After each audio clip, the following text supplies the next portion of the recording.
जय हिंद दोस्तों, स्वागत करता हूं आपके अपने YouTube चैनल एसपी रैंकर में। आज मैं इस वीडियो में बात करने वाला हूं एसएससी जेडी 2025 जो आपका 4 फरवरी से एग्जाम होने वाला है। उसमें मैथ में 20 में 20 आप क्वेश्चन कैसे सही करें, आज मैं मैथ का डर को खत्म कर देने वाला हूं। यकीन मानिए, मैं एसएससी जेडी 2024 जिसका भी फाइनल रिजल्ट आना बाकी है उसमें मेरा स्कोर 152 स्कोर है। उसमें मेरा मैथ में 20 में 20 रहा है, रीजनिंग 20 में 20 रहा है। और दिल्ली पुलिस के पहले मैं एग्जाम क्वालिफाई किया हूं, तो दिल्ली पुलिस में मेरा 15 में मैंने 14 क्वेश्चन अटेम्प्ट किया था, तो मेरा 14 क्वेश्चन सही था, एक क्वेश्चन मैंने स्किप कर दिया था। तो आज मैं बात करता हूँ एसएससी जीडी जिसका भी वैकेंसी जस्ट लगी हुई है और अच्छी खासी पोस्ट है, 39,481 पोस्ट है और अच्छी खासी वैकेंसी है, और जिसका एग्जाम 4 फरवरी से होने वाला है। इसमें आप लोग अच्छे रणनीति कैसे बनाएं कि आपका मैथ में आउट ऑफ आउट स्कोर अच्छे से आ सके।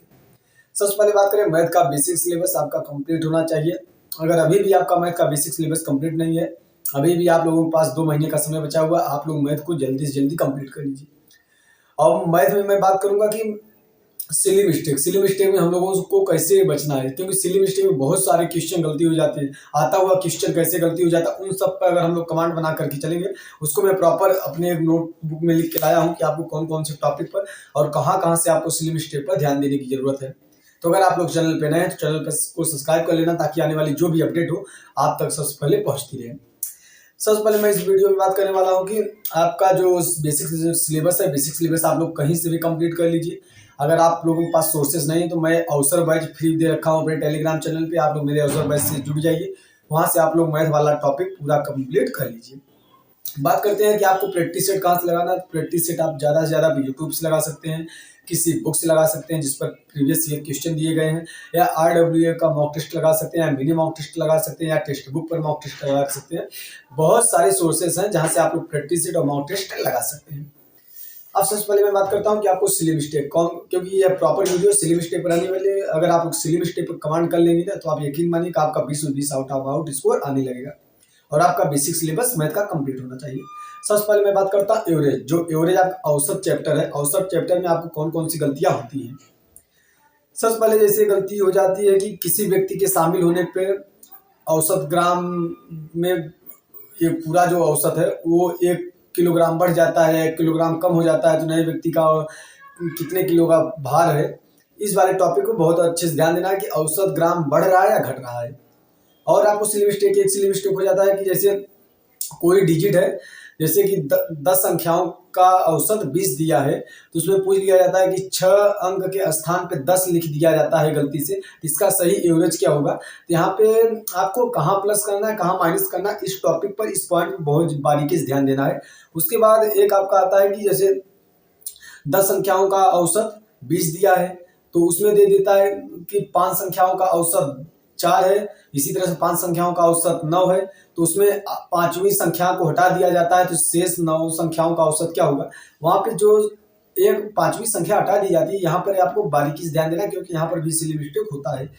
और एक आपका एवरेज में एक जहां सिली मिस्टेक होता है, जैसे आपको कोई दे दिया जाता है कि 9, जैसे कि 10 पारी का औसत रन 22 है, उसमें 11वीं पारी में वो 12 रन बनाता है, तो जिससे उसका औसत एवरेज जो है वो 10 बढ़ जाता है, तो 20वीं पारी के बाद उसका औसत क्या होगा। तो जैसे इस तरह के जब क्वेश्चन आते हैं उसमें ध्यान देना है कि 20वीं पारी के बाद पूछ रहा है कि 20वीं पारी के पहले का औसत पूछ रहा है, उसमें बहुत बारीकी। अगर बाद का पूछेगा तो जितना एवरेज बढ़ रहा है उसको ऐड ऑन करेंगे।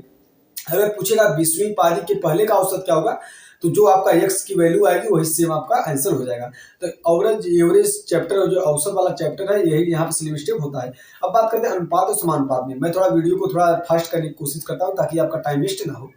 अनुपात समानुपात का बात करते हैं तो यहाँ पे आपको 3 फार्मूला ध्यान रखना है, मध्यानुपात, तृतीयानुपात और चतुर्थानुपात। यहाँ से बहुत सारे क्वेश्चन पूछे जाते हैं और हम लोग ज्यादातर इसी फार्मूले पे कंफ्यूजन हो जाता है कि मध्यानुपात, तृतीयानुपात और चतुर्थानुपात का फार्मूला क्या होगा।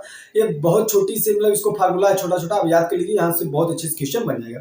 एक क्वेश्चन आपका जैसे गलती हो जाता है कि पूरे क्वेश्चन में आपका A अनुपात B, B अनुपात C अनुपात D दिया रहता है, लेकिन जब आपसे आंसर पूछा जाता है तो वहां पे पूछ लिया जाएगा C अनुपात A अनुपात D अनुपात B। इस तरह का घुमा फिरा का अनुपात पूछ लिया जाता है, वहां पे सिली मिस्टेक बहुत होता है। आप लोग वहां पे जब आंसर दीजिए बहुत बारीकी से दीजिए। और एक क्वेश्चन आपका गलती हो जाता है, पूरे क्वेश्चन में आपको जल और सिरका का अनुपात दिया रहेगा पूरे क्वेश्चन में। जब आपसे पूछा जाएगा तो सिरका और जल का अनुपात पूछ लिया जाएगा, अपोजिट पूछ लिया जाता है, तो इसका आंसर भी यहाँ पर भी बहुत ज़्यादा सिली मिस्टेक होती है। अब बात करते हैं परसेंटेज टॉपिक वाले में, जैसे कौन कौन से चैप्टर हैं जहाँ पे गलतियाँ होती हैं। एक इलेक्शन वाले जो है, वहाँ पे इलेक्शन में वैध मतों की संख्या क्या होगी, अवैध मतों की संख्या क्या होगी, मान्य मतों की संख्या क्या होगी, इतने वोट नहीं डाले जाते, इतने वोट अवैध हो जाते हैं, तो पंजीकृत मतों की संख्या का होगी। यहाँ पे बहुत बारीकी से आपको पढ़ना है इलेक्शन वाले क्वेश्चन, और बहुत क्वेश्चन पूछे जाते हैं एग्जाम हॉल में। और एक है आपका जो आय बचत और व्यय, जैसे कि रोहन अपने आय का 20% बचत करता है तो उसके आय में 30% वृद्धि हो जाती है, उसके बचत में 5% वृद्धि हो जाती है, तो उसके व्यय में कितने परसेंट वृद्धि होगी या कमी होगी। तो ये वाले फार्मूला बहुत पूछा जाता है, इस वाले फार्मूले से क्वेश्चन, तो आपको इसको बहुत अच्छे से देखकर चलना है। अब बात करते हैं प्रॉफिट लॉस में। बेईमान दुकानदार आपको अच्छे से पढ़ लेना, क्योंकि बेईमान दुकानदार से बहुत सारे क्वेश्चन पूछे जाते हैं। और एक आपका लाभ जो होता है, लाभ हमेशा क्रय मूल्य पर निकाला जाता है। कभी कभी क्वेश्चन में फंसाने के लिए विक्रय मूल्य पर लाभ दे देता है, हम लोग कंफ्यूजन होकर के विक्रय मूल्य पर लाभ निकाल देते हैं, लेकिन वो गलत है। लाभ हमेशा क्रय मूल्य पर निकाला जाता है। और आपको बेईमान दुकानदार वाले जितने क्वेश्चन बनते हैं, खरीदते समय बेचते समय बेईमानी करता है, और 100 किलोग्राम के स्थान पे 90 किलो बेचता है, मतलब यहाँ पे बहुत सारे क्वेश्चन बनते हैं बेईमान दुकानदार वाले, चैप्टर को आपको अच्छे से पढ़ लेना है। अब बात करते हैं डिस्काउंट में आपको सबसे अच्छा एक क्वेश्चन आता है 2 क्रमिक छूट वाला या 3 क्रमिक छूट वाला। इसका फार्मूला आप लगाइए, आराम से आ जाएगा। ये मतलब बहुत अच्छा कंसेप्ट है कि यहाँ से क्वेश्चन भर भर के पूछे जाते हैं। एक आपका है कि 5 खरीदे 3 मुफ्त पाए, 2 खरीदे 1 मुफ्त पाए, इस वाले कंसेप्ट को भी थोड़ा अच्छे से देख लीजिए, यहाँ से क्वेश्चन भर भर के पूछे जाते हैं। और उसके बाद आपका जो छूट और एक दे दिया जाता है कि अंकित मूल्य का दाम दे दिया जाता है, 500 है तो 25% लाभ पर बेचा जाता है, 10% छूट पे बेचा जाता है, तो इसका क्रय मूल्य क्या होगा। तो एमपी जो फार्मूला एमपी अनुपाति सीपी अनुपाति का ये वाला फार्मूला लगाएंगे तो आपका यहाँ से अच्छे से आपका यह डिस्काउंट वाला चैप्टर अच्छे से कंप्लीट हो जाएगा।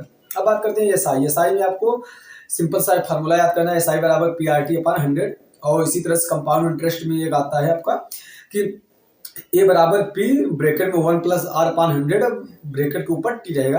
ये फार्मूला दोनों का आपको एसआई सीआई में बहुत अच्छे से ध्यान देना है। और उसके बाद अब बात आती है कि अर्धवार्षिक ब्याज ले रहा है, तिमाही ब्याज ले रहा है, छमाही ब्याज ले रहा है, आपको बहुत अच्छे से पढ़ना है। अगर अर्धवार्षिक ब्याज लेता है तो आपको जो दर है उसका आधा करना है और टाइम को 2 गुना बढ़ाना है, मतलब इस तरह से आपको करना है। इसी तरह से बात करते हैं कि एक और कंसेप्ट है जो कि बात करें एसआई सिंपल इंटरेस्ट में है कि कोई राशि है 3 वर्षों में 10 गुना हो जाती है तो वह 4 वर्षों में कितने गुना हो जाएगी। इस तरह के क्वेश्चन बहुत पूछा जाता है जो फार्मूला बेस पे है, इसको आपको अच्छे से ध्यान देकर चलना है।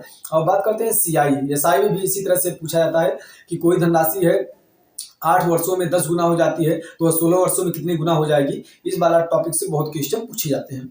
और उसके बाद एक क्वेश्चन आता है आपका एसआई में, इस सीआई में कंपाउंड इंटरेस्ट में कि कोई धनराशि है 3 वर्षों में 4000 हो जाती है, 6 वर्षों में 8000 हो जाती है, तो वह धनराशि क्या थी। इस वाले कंसेप्ट पे बहुत सारे क्वेश्चन पूछे जाते हैं।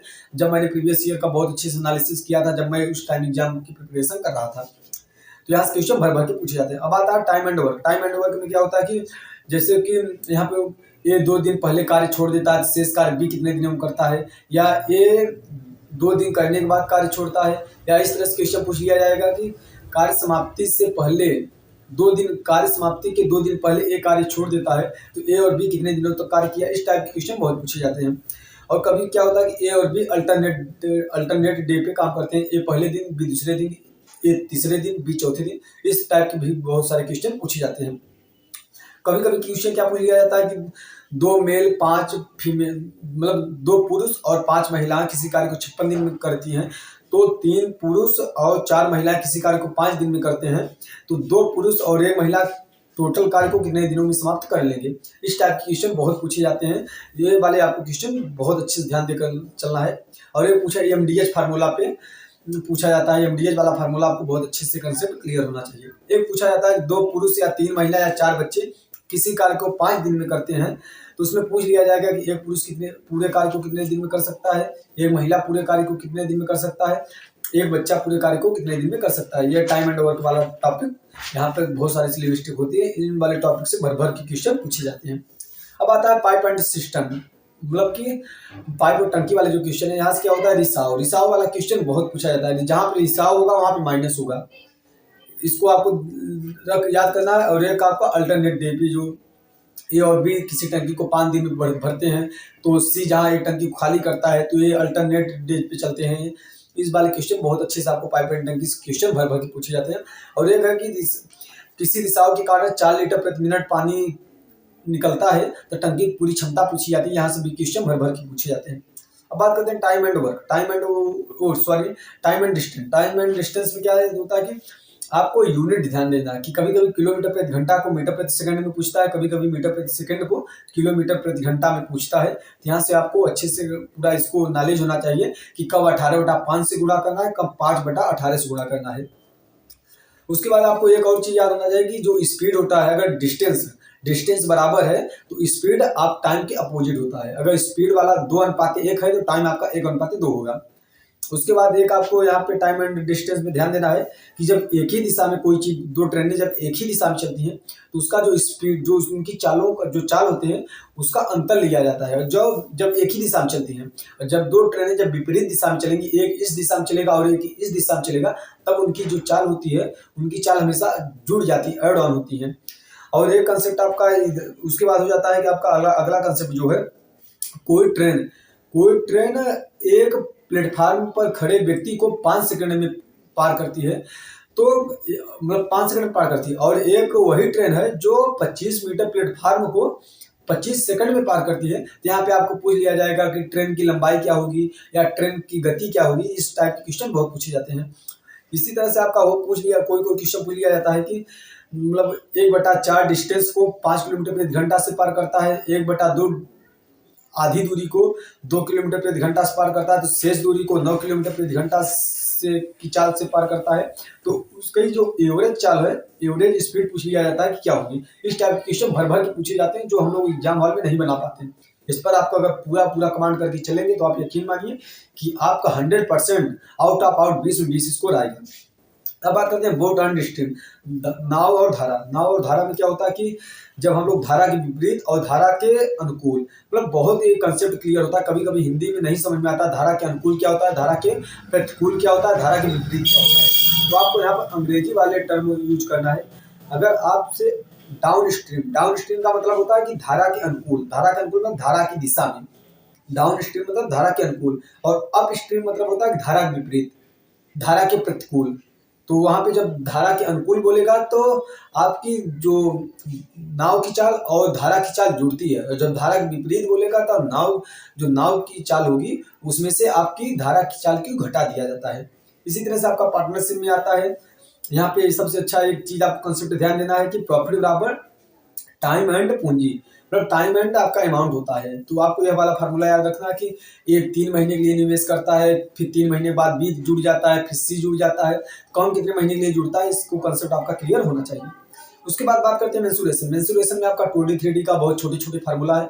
फार्मूला बेस पे क्वेश्चन पूछा जाता है। SSC GD बहुत हाई लेवल का नहीं पूछा जाता, तो आपको फार्मूला 2D और 3D का फार्मूला अच्छे से मुंह जुबानी याद होना चाहिए।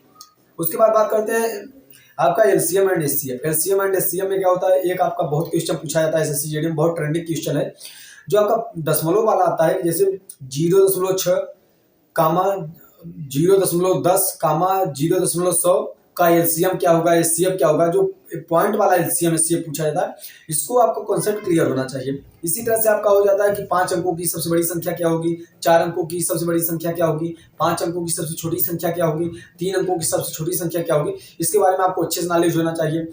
3, 4, 5 से विभाजित करने पर 3 से फल बचता है, तो कब ऐड ऑन करना है, कब घटाना है, इसके बारे में आपको अच्छे से नॉलेज होना चाहिए।